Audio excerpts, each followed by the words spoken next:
Welcome to recipes in my way. இன்றைக்கி நம்ம அருமையான சுவையில் வித்தியாசமான முறையில் ஒரு வெஜிடபிள் பிரியாணி தான் செய்ய போகிறோம்.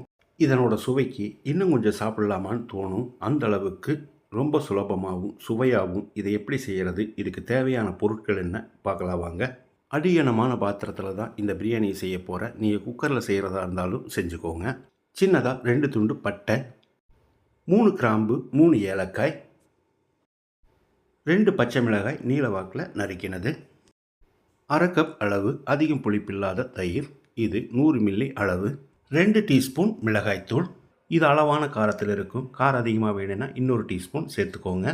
1 teaspoon biryani masala, 1 table spoon இஞ்சி பூண்டு விழுது, 3 டீஸ்பூன் உப்பு,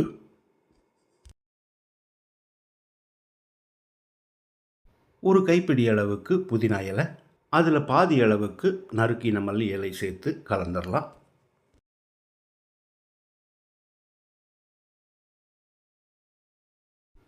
மீடியம் சைஸில் ஒரு உருளைக்கிழங்கை நறுக்கி வச்சுருக்கேன், இதை போட்டுக்கலாம். 1 கேரட் நறுக்கினது, அரை கப் அளவுக்கு ஃப்ரெஷ்ஷான பச்சை பட்டாணி, அதே அளவுக்கு நறுக்கின பீன்ஸ், மீடியம் சைஸில் 1 தக்காளி நறுக்கினது, 3 டீஸ்பூன் நெய் ஊற்றிக்கலாம். இதில் நீங்கள் விருப்பப்பட்டால் எண்ணெயில் ஃப்ரை பண்ண வெங்காயத்தை சேர்த்துக்கலாம். 3 டேபிள் ஸ்பூன் முந்திரி, நீங்கள் தேவையான அளவுக்கு போட்டுக்கோங்க.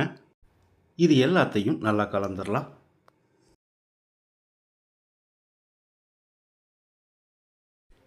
இந்த கிளாஸில் 1 கிளாஸ் சீரக சம்பா அரிசி அரை மணி நேரம் ஊற வச்சு தண்ணியை வடித்து வச்சுருக்கேன், இதை போட்டுக்கலாம். அரிசியோட அளவு 300 கிராம்.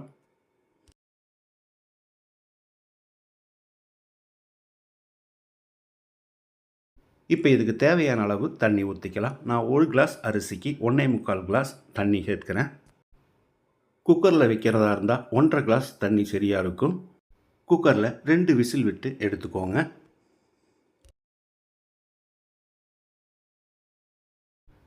தண்ணி சேர்த்து கலந்து விட்ட பிறகு பாத்திரத்தை மூடிடலாம். அளவான தீயிலேயே சவ்வரியட்டும், அப்போ தான் காய்கறிகள் வேகும். 10 நிமிஷத்துக்கு பிறகு ஒரு தரம் இந்த மாதிரி கலந்து விடணும். அதாவது கீழே இருக்கிற அரிசி மேலே வர்ற மாதிரி கலந்து விடணும்.